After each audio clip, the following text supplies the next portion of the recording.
Election అప్డేట్స్ను అందరికంటే ముందుగానే తెలుసుకోవాలంటే ఈరోజే ఆర్టీవీ లైవ్ యాప్ని మీ మొబైల్లో డౌన్లోడ్ చేసుకోండి. భారతీయ జనతా పార్టీ మీ మీడియా మిత్రులు అందరూ కూడా నన్ను అడుగుతున్నారు, మీకు పోటీ ఎవరికి, బీజేపీకి ఎవరితో పోటీ, కాంగ్రెసా బీఆర్ఎస్ఆ అని.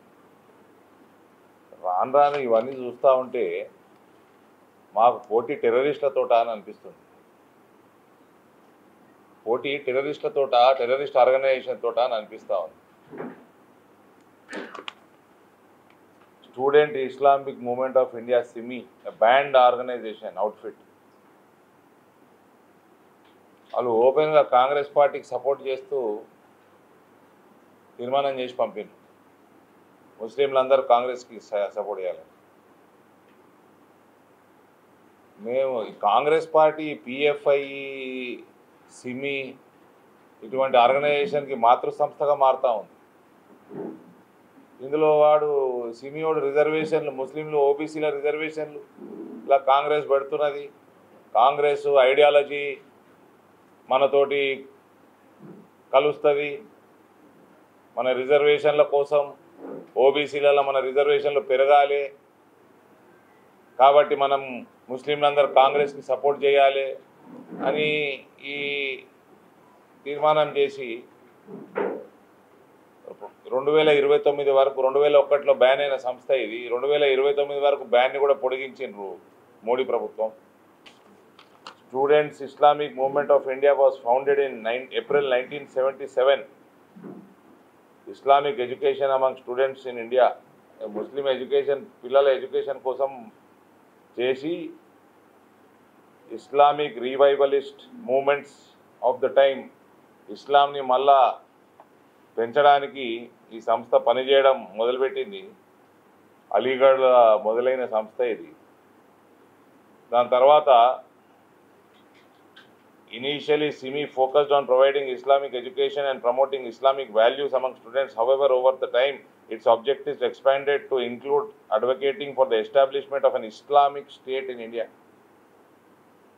వీళ్ళని బ్యాన్ కూడా ISIS తోటి లింక్స్ ఉన్నాయి అని తేలినాక వీళ్ళని బ్యాన్ చేసిండ్రు.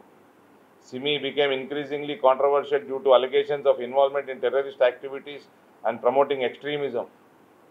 It was banned by the Indian government in 2001 under the Unlawful Activities Prevention Act.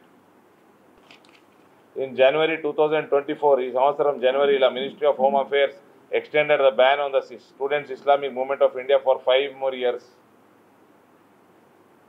citing involvement in terrorism, disturbing peace and threatening sovereignty as reasons for the ban extension. 17 terrorist కేసులు ఉన్నాయి, దీని మీద terror cases ఉన్నాయి.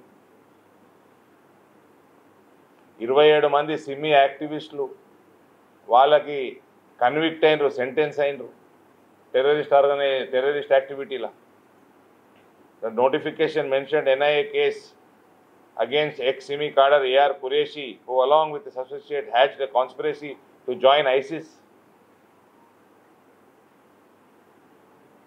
for the cause of Islamic Jihad and carry out targeted killings in India. ఈ సంస్థ PFI సంస్థ, ఈ సంస్థ, ఇటువంటి సంస్థలు కాంగ్రెస్ పార్టీకి మద్దతు పలుకుతూ ఉన్నాయి, కాంగ్రెస్ పార్టీకి ఫండింగ్ చేస్తూ ఉన్నాయి. అంటే వీళ్ళ కంట్రోల్లో ఉంటుంది రేపు కాంగ్రెస్ ప్రభుత్వం వస్తే. జగిత్యాల పిఎఫ్ఐకి అడ్డా, బోధను నకిలీ పాస్పోర్ట్లకు అడ్డా ఆల్రెడీ. బెంగళూరులో బాంబులు వెళ్తే జగిత్యాల దాని రూట్స్ ఉన్నాయి. నిజామాబాద్లో ఉన్న అటు మైనారిటీ ఏరియాలో అనేక సార్లు NIA రేడ్లు చేసి పట్టుకపోయింది. రేపు పరిస్థితి ఏంటండి కాంగ్రెస్ పార్టీ వస్తే అధికారంలోకి? దేశ విదేశాల నుంచి, నిన్న దుబాయ్లో ఒక సంస్థ, సున్నీ ముస్లింల ఏదో సంస్థ ఉన్నది, వాళ్ళకి భారతదేశానికి సంబంధమే లేదు, వాళ్ళు కాంగ్రెస్ పార్టీకి సపోర్ట్ అంటున్నారు. ఏదో మేము ఎలక్షన్లు టెర్రరిస్టులతో కొట్లాడినట్టున్నది. ఇప్పుడు ఈ దేశాన్ని ఎక్కడ తీసుకుపోదలుచుకోరు వీళ్ళు. మేము ఇంకా ఈ రేవంత్ వస్తున్నాడు ఇవాళ, అసలు నువ్వు దేనికి వస్తున్నావు? నీ హామీలు పక్కకు పడి నువ్వు ఇవ్వకుంటే మేము ఇచ్చుకుంటాం, తర్వాత దేశమంతా ఇస్తున్నాం, మేము ఈడ కూడా ఇచ్చుకుంటాము. అసలు మీ సంగతి ఏంది? నీ పార్టీ సంగతి ఏంది? ఈ టెర్రరిస్ట్ యాక్టివిటీ ఏంది?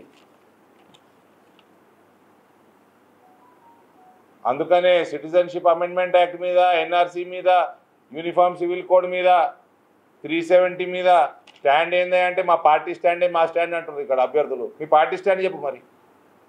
ఇవాళ వాళ్ళ అధ్యక్షుడు వస్తున్నాడు, పార్టీ ప్రెసిడెంట్ వస్తున్నాడు రాష్ట్రానికి, మీ స్టాండ్ ఏం చెప్పండి. ఉట్టిగొచ్చి ఫాల్తు ముచ్చట్లు ఎప్పుడు కాదు, ఫాల్తు వాగ్దానాలు, ఫాల్తు లెక్కలు చేసుడు కాదు. అసలు ఈ దేశాన్ని ఏం చేయదలుచుకున్నారు? ఈ కాంగ్రెస్ పార్టీ ప్రభుత్వంలో ఉన్న రోజులు పాకిస్తాన్ దృఢంగా ఉంటుండే అన్ని రంగాలలో. వీడు కాంగ్రెస్ వాడు వీకినప్పటి నుంచి పాకిస్తాన్ ఢమాలని పడిపోయింది, మొత్తం అన్నిట్లో పడిపోయింది, ఆర్థికంగా పడిపోయింది, తిండికి తిండి లేదు ఇప్పుడు. అలాగే కాంగ్రెస్ పార్టీ ఉంటే మాత్రం బలంగా ఉంటుంది. అది ఇది హిందువుల ఉనికి కాపాడే ఎలక్షన్ ఇది 2024. భారతదేశం మన సంస్కృతి మన కల్చర్ ఉనికి కాపాడే ఎలక్షన్ ఇది 2024 మే 13న జరిగే ఎన్నిక. హిందువులు అందరూ గమనించాలి దయచేసి. మీడియా హౌసెస్ కూడా హైలైట్ చేయండి. మన దేశానికి మన దేశ సార్వభౌమత్వానికంటే ఎక్కువ కాదు. ఇటువంటి సంస్థలు కాంగ్రెస్ పార్టీకి మద్దతు పలుకుతుంటే రేపు కాంగ్రెస్ పార్టీ ఎవరి కంట్రోల్ ఉంటుంది? కాంగ్రెస్ గవర్నమెంట్కి వస్తే ఇలా కుల్లా చెప్తా ఉన్నాడు, ముస్లిం లేదా ఓబీసీ రిజర్వేషన్లు పెంచాలి, అందుకని మనం కాంగ్రెస్ పార్టీకి సపోర్ట్ చేయాలి.